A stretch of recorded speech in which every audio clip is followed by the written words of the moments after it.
I'll go with a project. A project will consist of so many things, isn't it? But one single use plan which I really needed in the project is budget. If you get a question of 8-mark question, what exactly would be the 8-mark question? Explain the importance as well as the limitations of planning. To achieve what the desired objective of the organization, what happens is every time we are supposed to change the procedure about it.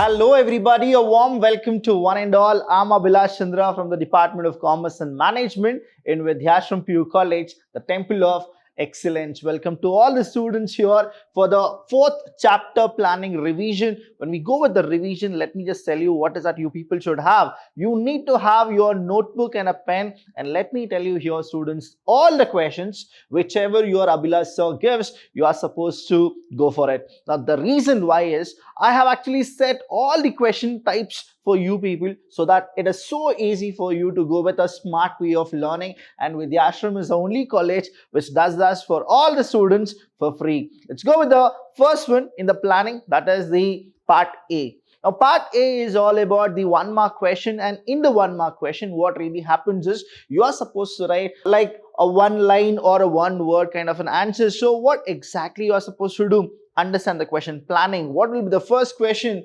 What is planning? So there are so many people who have actually written about the definition of planning, but let me help you out how to write the answer for planning. What we usually do is we will not plan for yesterday, we will always plan for today, or we'll plan for the tomorrow or the next future course of actions. So a lot of you people need to understand that what exactly planning is.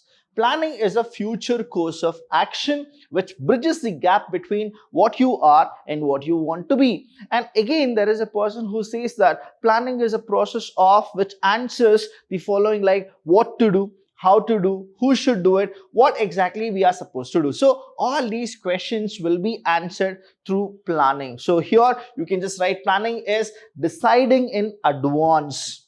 Deciding in advance what to do and how to do. So you can write it this for 1-mark question. If the same question comes for the 2-mark question, say define planning, you are supposed to write according to and then any of the author whichever you feel comfortable, and then go for the answers. Second is which function of management involves decision making. See, when they say function, what exactly they are asking you people to know is the functions of management. In that, which is the function which will go with the decision making. Always understand, planning is the only function which goes with decision making.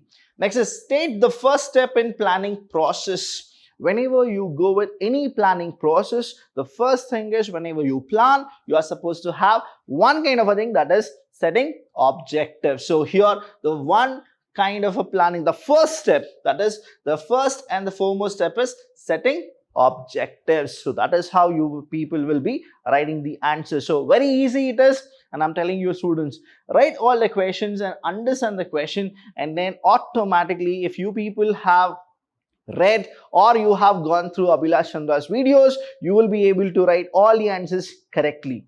Let's go with the next question. What is single use plan? Single use plan. So we will not be using the plan again and again. It is only for a single purpose, like you have policies, isn't it? So single kind of a thing. Say example here, a single use plan is developed for a one-time event or project. Only one time. That's why the word says single use plan. Same way you will also get a question saying that what is standing plan?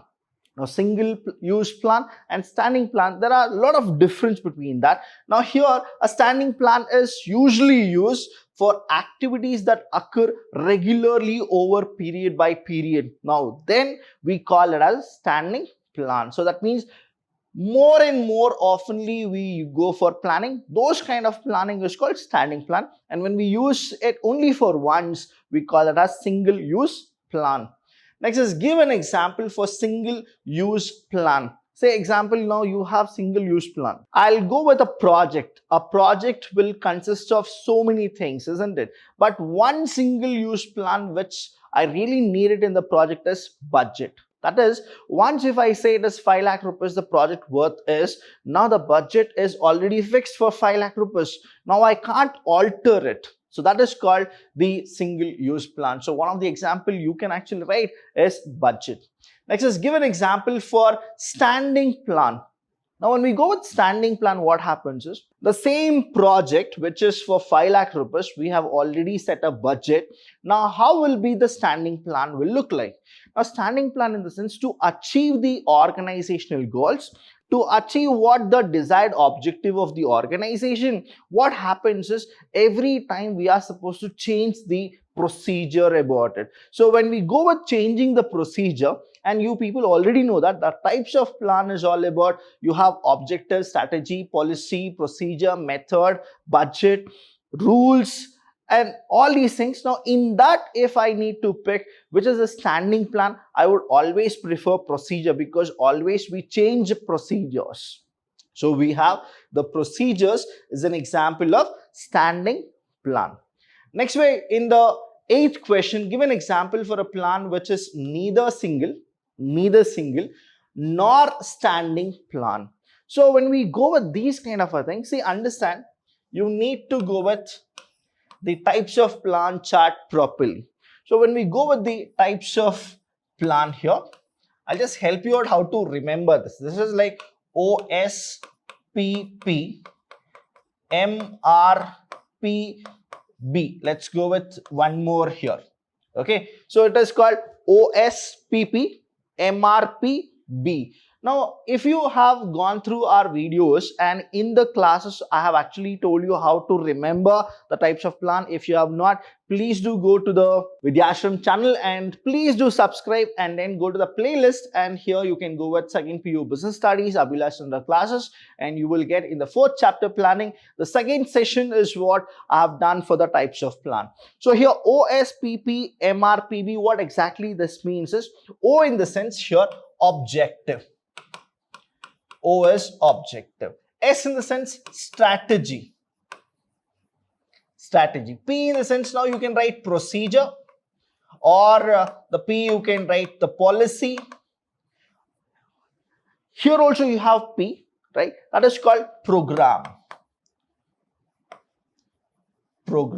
Right? Now any kind of a PU people can alter it, not an issue about it. M in the sense we have method. Then R in the sense rules. And the last one, the B in the sense without this B, we cannot do anything of the planning here. The reason is B in the sense what? Budget. Now here they ask you a question.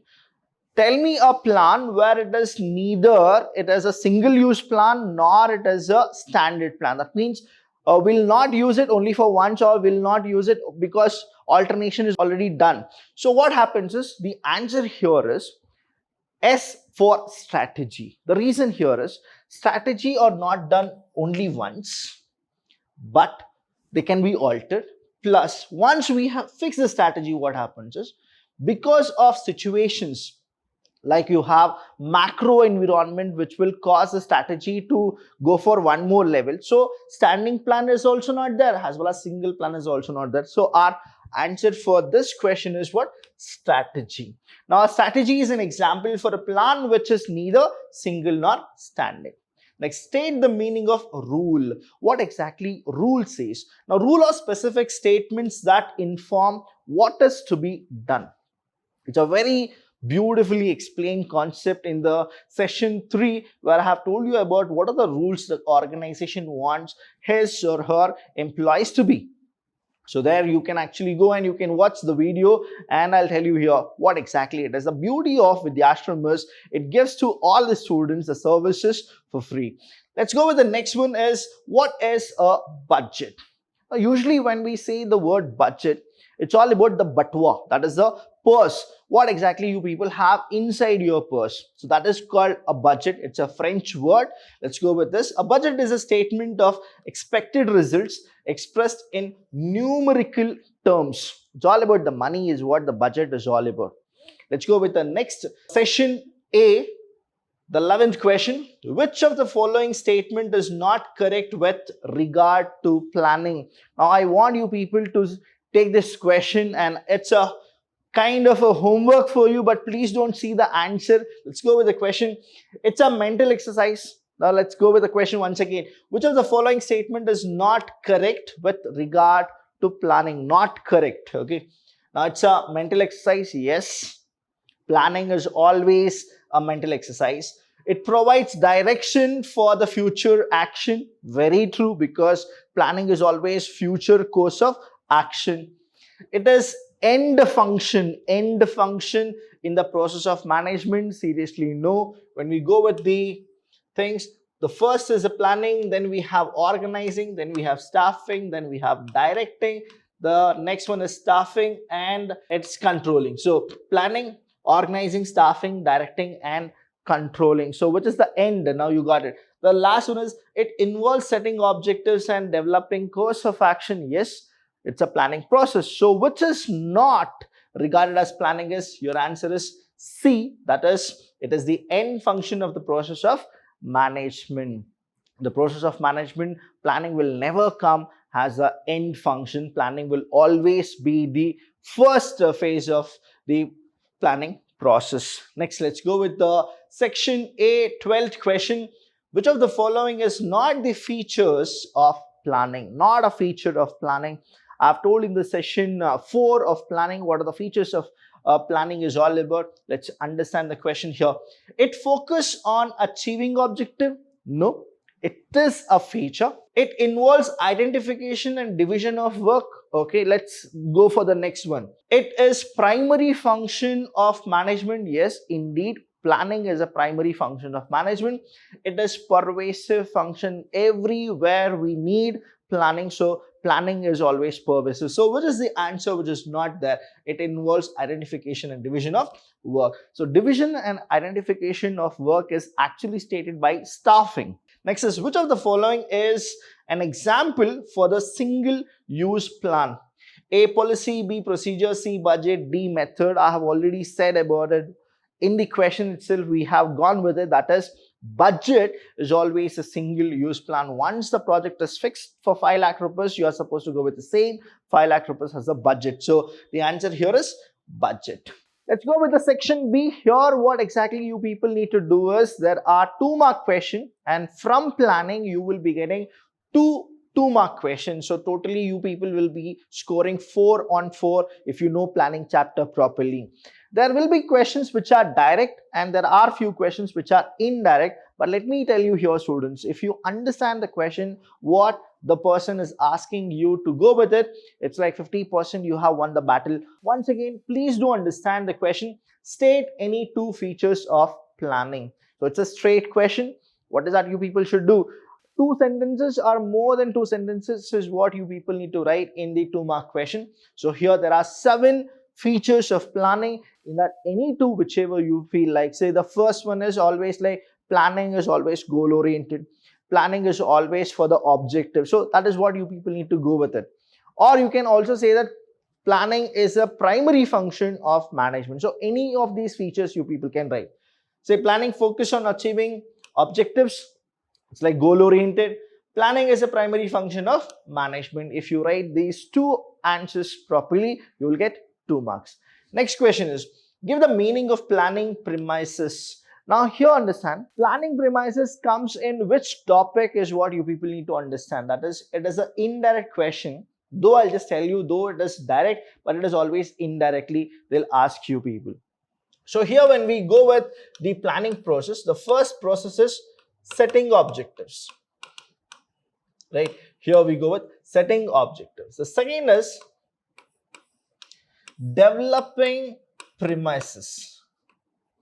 Developing premises. Now, when we go with the developing premises, this is what the planning premises is all about. So what exactly the developing premises or the planning premises is all about is, planning is concerned with future which is uncertain, and every planner is using conjecture about what might happen in future.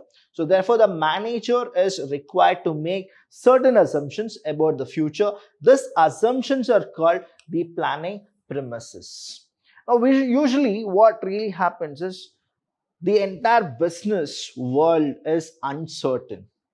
Say example, I'll give you an example of COVID-19, that is pre-COVID-19 and post-COVID-19, how business used to run, and after the pandemic, how business is running. So this is what all the managers need to go with. See, none of us got to know that whether there is something called COVID-19 before 2019.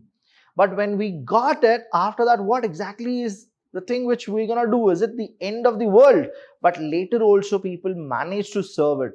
That is how it is called the planning premises. Next question is, what do you mean by objectives? Objectives can be said to be the desired future position that the management would like to reach. So always we need to also have an objective, that what exactly we need to do. Say an objective which you people can actually take it. Example which I'll be giving it to you is, after 5 years where I want to be there. That is what my objective is. So here what it is said to be desired future. Now objective cannot be for yesterday. It should always be a future course of action.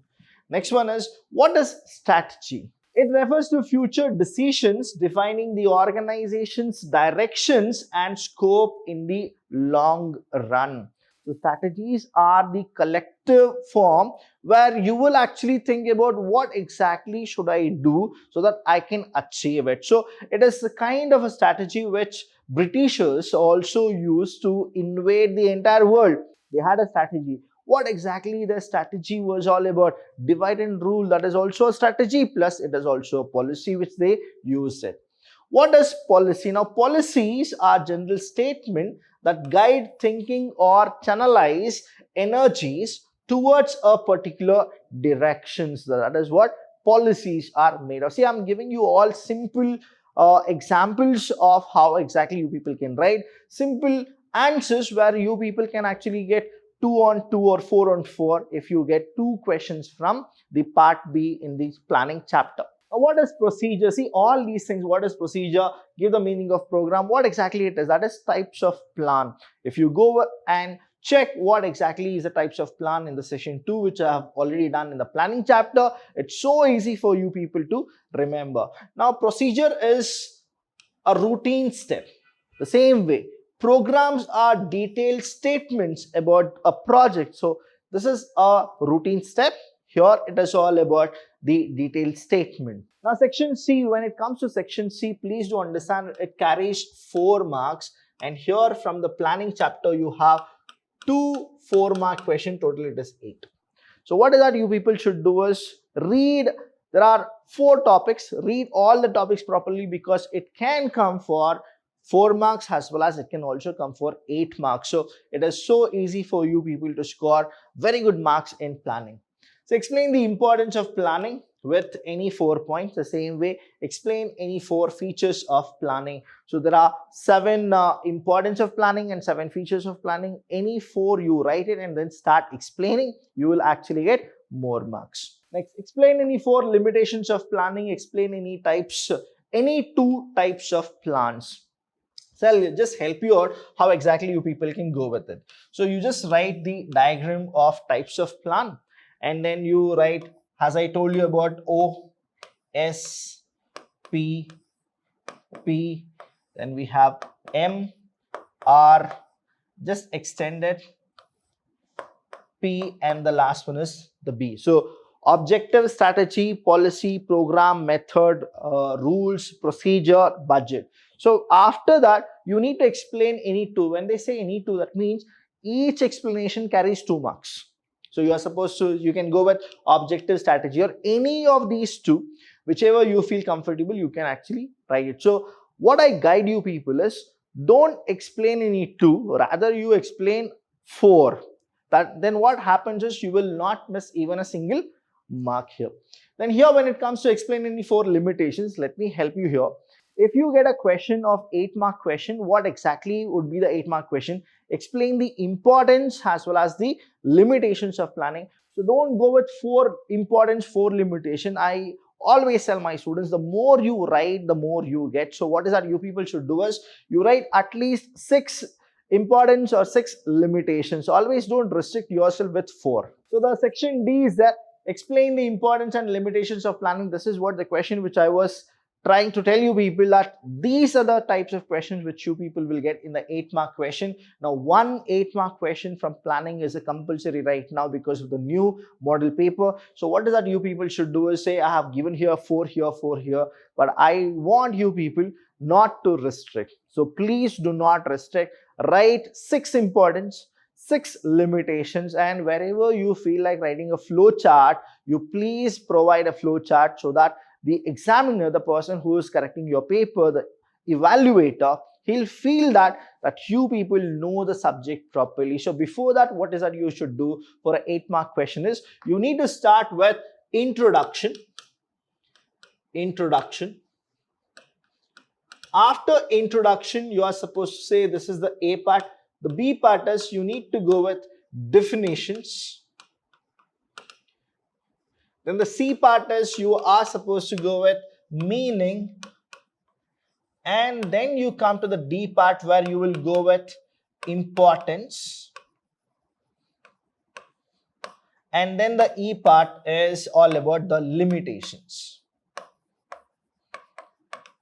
And if you really want to get 8 on 8 in this particular question, what is that you should do is, after E, you are supposed to go with F, and then that is called the conclusion.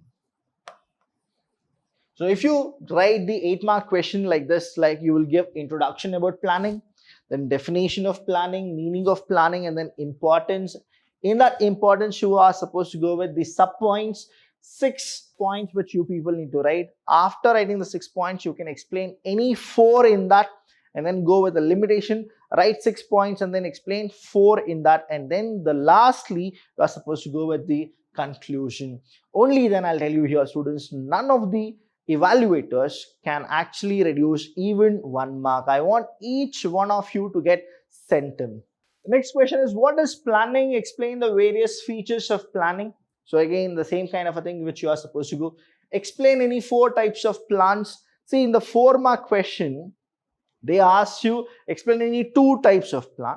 Now in the 8-mark question, they're going to ask you explain any 4 type of plan. The same thing, go with introduction, definition, meaning, then go with the questions. Next is the section E we have, that is, as a manager, what logical steps you follow in planning process before executing a project. So they have given 7 steps. Now let me tell you here, all POQ questions are always, they'll ask you indirectly, but I'll tell you how to go with it. This is called the ACT Abhilash Chandra tricks. Now what exactly this ACT is all about is, you need to understand when you read the question, from planning chapter, there is only one POQ, and that one POQ is called planning process. So here when you go with a POQ, what exactly you should do is, understand whether you got the keyword or not. The keyword is planning process. So as a manager, what logical steps you follow in planning process? So they are asking you to write planning process. The minute you get the planning process, what is that you should do? You're not supposed to explain, you are supposed to write a flow chart about it. So what is a flow chart? You can actually go like this. Okay, you can go like this as a flow chart. This is the first one. Say this is the second one. The same way, if you go with it, you have 7 steps. Say I'll just write it for you. The first one is setting objectives. Setting objectives. So the minute I have set an objective, what is the second one I'll go with? This is the first one. The second one is developing premises. So I'll write here developing premises. The third one is, after developing premises, I'll go with identification of alternate course of action. So this is identification of alteration or alternation of plan. Then fourth one, I'll go, it's just a flow chart here. After identification of course of action, which I really want to do it, then I'll go with evaluating all the course of action. Evaluation of course of action. After that, let me move this here. The same way you are supposed to go with, as they told you people that you are supposed to write 7 points. Here we have 4 already done. Here 3 more will actually come. So this is the last one, so you can actually end it here itself. After evaluation, I need to select it. Selection of plan. After selecting, I need to implement it. Implementation of plan. And the last one is I need to go with follow up action, whether I'm doing it or not. Say follow up action. So these are called as my planning process. The first one here is setting objectives. Second is developing premises. Third is identification of alternate course of action. Fourth one is evaluating the course of action. The next one here is after evaluation is selection, and after selection we'll go with for implementing the plan. After implementation, I need to check that whether all the things are proper or not. That is called follow-up action. This is what the planning process is all about. So from the planning chapter, you will get 2 1-mark question, 2 2-mark question, 2 4-mark question, and 1 8-mark question. And the last one, you may or you may not get a POQ question of planning, because I told you how to read the POQ questions. So you'll be getting a 5 marks POQ question. Thank you so much. Any doubt you have regarding this chapter, please do call us. We are always there to help you. Thank you.